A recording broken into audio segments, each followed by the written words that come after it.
সময় আমার আপনার কথা চিন্তা করে গিয়েছেন, আমার আপনার কথা বিশ্বনবী মৃত্যুর সময় শেষকালেও চিন্তা করে গিয়েছে। ভাই আমি আপনি কেবল নবীর উম্মত। আমার আপনার কথা যেই নবী দুনিয়াতে এসে নবুয়ত পাওয়ার পর থেকে নিয়ে চিন্তা করতে করতে করতে যেই সময় নবীজির বুকের উপরে আজরাইল হাত রাখবে, আজরাইলকে বসিয়ে রেখে আমার আপনার কথা নবীজি আলোচনা করতেছেন যে আমি যদি যাই, আমার আপনার আল্লাহর নবী বলেন আমি যদি এখন দুনিয়া ছেড়ে চলে যাই, আমার উম্মতরা কিভাবে দুনিয়াতে বসবাস করবে, কিভাবে আমার উম্মতেরা দুনিয়ার জমিনের মধ্যে চলবে। তখন আমার আল্লাহ রাব্বুল আলামিন জিবরাইলের দ্বারা ওহী দিয়ে দিলেন। জিবরাইল আলাইহিস সালাতু ওয়াস সালাম আমার নবী আপনার নবী বিশ্ব নবীকে ডাক দিয়ে বললেন, ও আল্লাহর নবী, ও আল্লাহর নবী, আপনি শুনেন, আমার আল্লাহ বলে দিল আপনি দুনিয়ার জমিন থেকে চলে যান, আপনার উম্মতের দায়িত্ব আমার আল্লাহ পাক নিজ হাতেই নিয়ে নিবে। জোরে জোরে আওয়াজ দিয়ে বলুন না সুবহানাল্লাহ।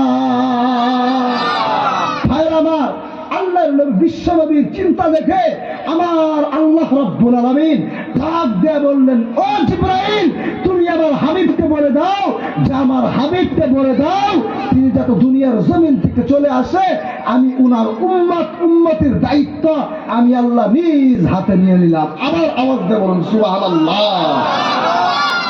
ভাই যেই নবী আমার আপনার জন্য এত কিছু চিন্তা করলেন, সেই নবীর জন্য আমি আপনি কি করতেছি বলেন তো?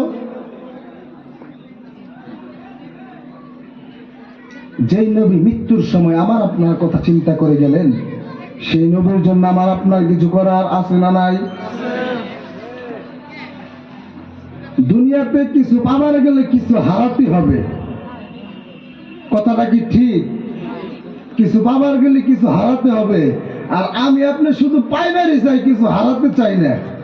তার কারণ আল্লাহ আমার আপনার জন্য গায়েবী কিতাব কোরআন, এমন দামি কোরআন, যেই কিতাবের একটা জের জবর পর্যন্ত পৃথিবীর কোন বৈজ্ঞানিক, সায়েন্টিস্ট, ডাক্তার, ইঞ্জিনিয়ার পৃথিবী সৃষ্টি হওয়ার পর থেকে এমন কোন মানব জাতির মধ্যে এমন কোন মাইকেলাল নাই যিনি আল্লাহর কোরআনের একটা জের জবর ভুল ধরে দেখাতে পারছে আর কিয়ামত পর্যন্ত পারবে। সেই কিতাবকে আমার আল্লাহ আমাকে আপনাকে গিফট হিসাবে দিয়েছেন, প্রাইজ হিসাবে দিয়েছেন। তারপর আমার আপনার জন্য আল্লাহ এমন দামি একটি নবী দিয়েছেন, যেই নবীর উম্মত হওয়ার জন্য হযরত আদম থেকে নিয়ে ঈসা রূহুল্লাহ পর্যন্ত যত পয়গম্বর আল্লাহ পৃথিবীর জমিনে পাঠিয়েছেন, প্রত্যেকটা পয়গম্বর সেই নবীর উম্মত হওয়ার জন্য আল্লাহর কাছে কান্না করেছেন, দোয়া করেছেন।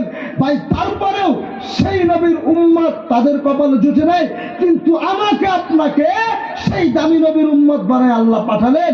তারপরেও সেই নবী দুনিয়াতে নবুয়ত পাওয়ার পর থেকে নিয়ে আমার আপনার কথা কান্নাকাটি চিন্তা করতে করতে করতে শেষ মুহূর্তে এসে আজরাইলকেও ঘরে বসিয়ে রেখে আল্লাহর নবী আমার আপনার কথা চিন্তা করলেন। তাহলে আল্লাহর নবী আমার আপনার জন্য এত কিছু করলেন, তাদের জন্য আমরা কি করতেছি? তাদের জন্য আমরা কি করতেছি? তাদের বদলে আমাদেরকে দিতে হবে না?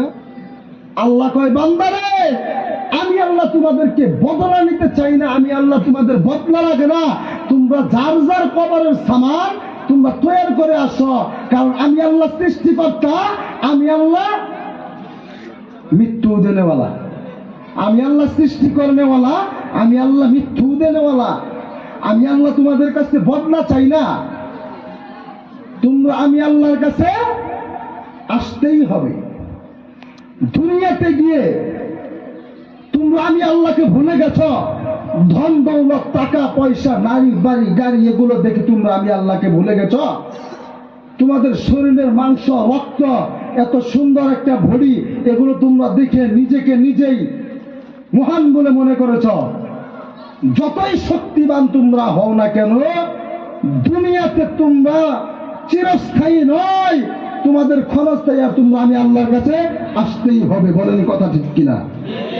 আল্লাহ এটাই বলে পৃথিবীর ময়দানে আমাকে আপনাকে জীবিত রেখেছেন, আমাকে আপনাকে হায়াত দিয়েছেন।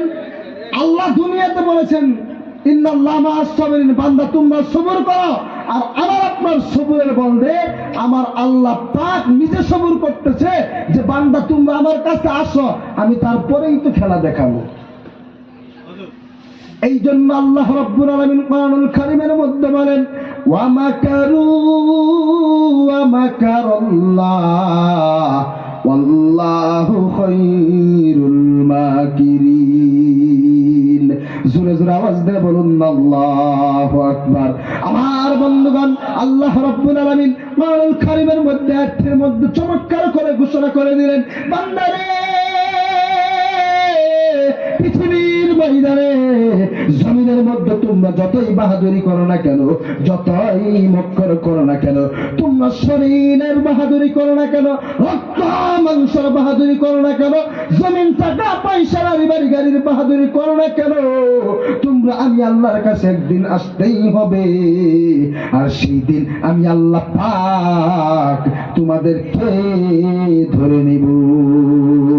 আমার বন্ধুগণ, আল্লাহ রাব্বুল আলামিন কোরআনুল কারীমের মধ্যে চমৎকার করে ঘোষণা করে দিলেন আমাকে আপনাকে একদিন আল্লাহর কাছে যেতে হবে, সেই দিন আমাকে আপনাকে ধরবে। আল্লাহ বলে বান্দারে তোমরা পৃথিবীর ময়দানে যতই বাহাদুরি করো না কেন, যতই মক্কর করো না কেন, আমি আল্লাহর কাছে তোমাদেরকে আসতে হবে রে বান্দা। সেই দিন আমি আল্লাহ তোমাদের বদলে নেব। তাহলে আমাকে আপনাকে যে আল্লাহ পৃথিবীর ময়দানে এই যে শরীর রক্ত মাংস এই নিয়ামত গুলো দিয়ে সৃষ্টি করলেন, সেই আল্লাহর কাছে আমাকে আপনাকে একদিন যেতে হবে, হবে না ভাই? যেতে হবে না?